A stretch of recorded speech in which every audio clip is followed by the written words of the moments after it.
Hey guys, today I'm going to talk about how to keep your water clean in your plunge and some of the things that I've learned over the last 9 months. This is my second plunge. This is a Grizzly 450, and before that I just had a like a 10.2 cubic foot freezer that I converted just to see if I like plunging. Okay, so let's get started. And the first thing is you got to start out with clean water. Okay, so when you go to fill your plunge up, I always use an RV filter. That way you're starting out with clean water. Okay. The second thing is very obvious.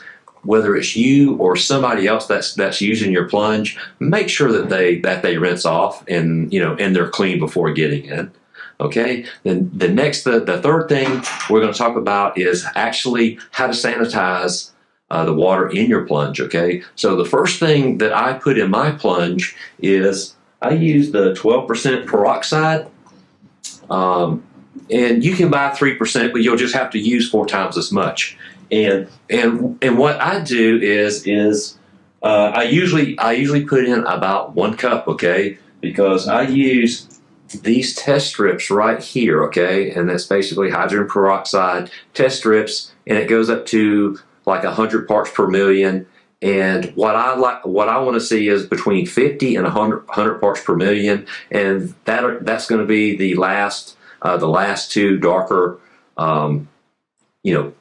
test strips on this side here is what I want to see. And in my plunge, it holds about 85 gallons to the level that I fill it up. And basically, what it takes in mine is about 1 cup per week.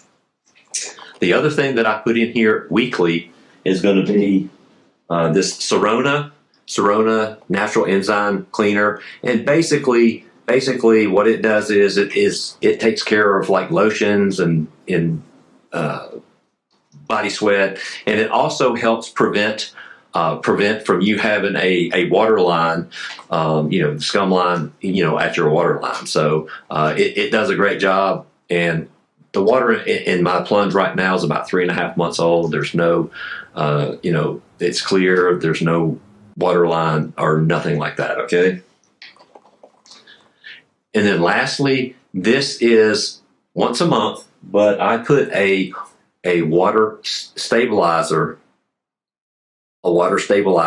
in it, and I've been putting this in it from day one.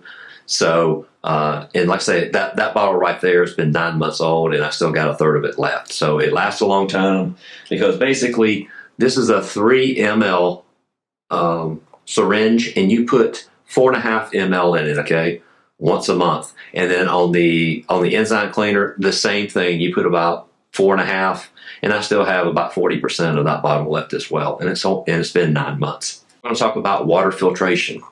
I used to cut my pump on and off. I'd usually let it run like 2 hours, cut the pump off, and it would cut on 2 more times during the day. So it'd run about a total of 6 hours. Okay. And then I would just run the Ozone machine, which was a consumer grade. It would run about 30 minutes a day.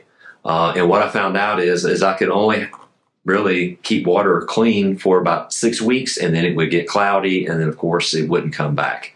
So the things I've changed on this one is I started I just basically cut the pump on and I let it run. Okay. But what I did notice is that your filters are going to get dirty a lot quicker.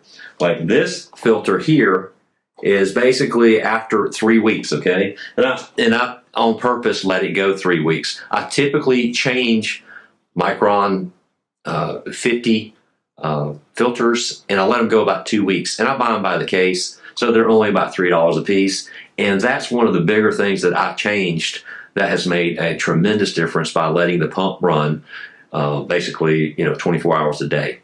And the other thing that I did was I got a commercial grade Ozone machine, and basically I have it on a timer, so it runs 1 hour a day, every day. And between that and also letting the pump run continuous, that has made a tremendous difference. You want to buy a skimmer, okay?